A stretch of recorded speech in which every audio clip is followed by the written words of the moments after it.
Hello, everyone. My name is Carlo Ledesma, and I am the director of the horror film Sunod.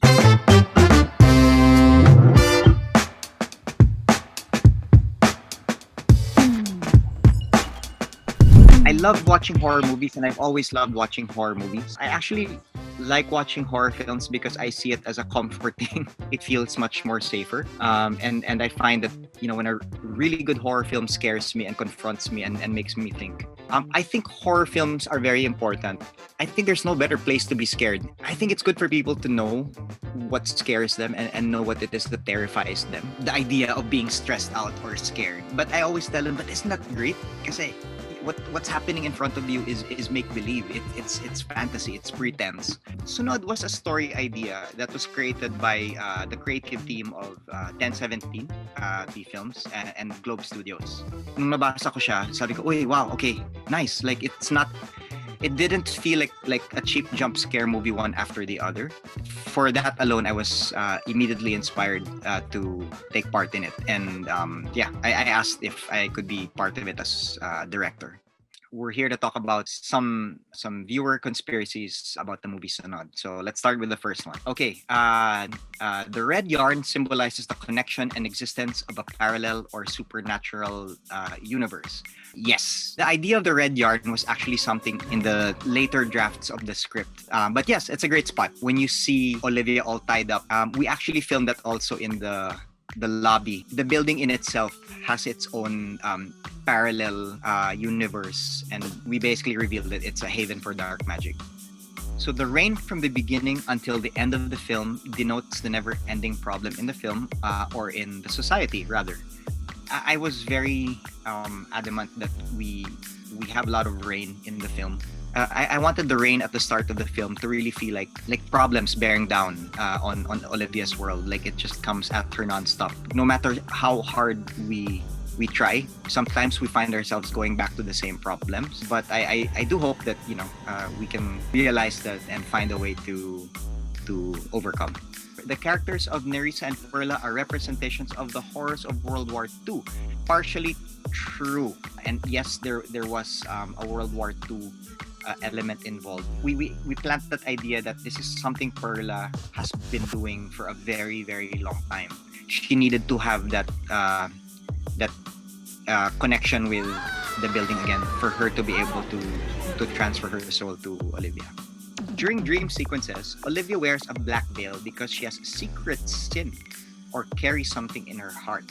Okay, I wouldn't say she carries anything secretive or anything na ginawa niya na masama. When she has those dreams, she does envision herself subconsciously in that black veil because her greatest fear is to bury her daughter. So I guess when she would have these dreams, parang for her, yan ang pinaka-pangit, yan ang pinaka-horrific na manifestation or yung look na mangyayari sa kanya. Libora building is a supernatural world, which means if the characters enter the building, they also enter the supernatural world. Partially true, because we always felt that for anyone to experience the supernatural parallel version of that building, they would need to be brought in by Perla, which is what she does to Olivia. The receptionist is aware of the supernatural events that are happening inside the Libora building and is an accomplice of Perla and Nerissa.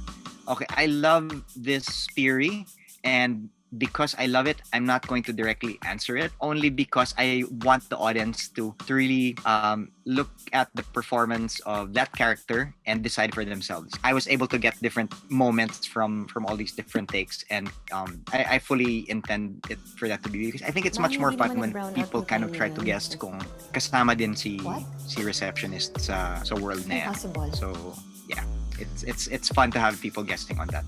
The 4 golden statues of angels at the lobby and the diamond-like star on the floor of the Libor building is a warning sign of God to Olivia about the danger that will happen to her inside the building.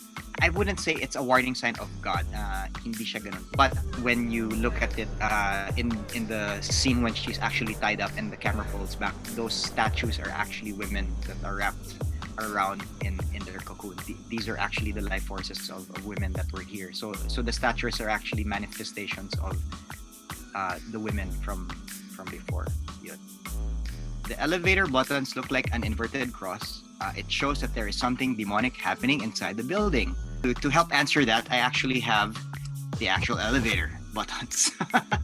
Hindi naman inverted cross. I'm not the kind of horror director that likes putting like crucifixes and whatnot.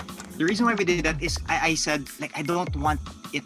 I want to kind of hint that there's really no sense to what the elevator is doing. So parang in a way to kind of subtly suggest na parang may mali or parang there's something not quite right with what's happening in this building on the floor, and all those other things were kind of just placed there to just give subtle hints at what darkness that building truly had. Yun, inuwi ko pa yung props. Right now, people in the Philippines can watch Sunod on Netflix. If you do watch it on Netflix. Please don't pirate. My upcoming project. So I'm working on several things. It's a dream script, and it has to do with like my favorite horror subgenre, which is zombies. And it's a film about a family just trying to kind of make sense with what's happening in the world around them. There's so much stories to tell here. And growing up, in the province where I'm from, which is Bacolod, I feel like there's still a lot of untapped stories to tell here. Don't be afraid to tell your own story. Don't make a horror film based off of what's great at the moment.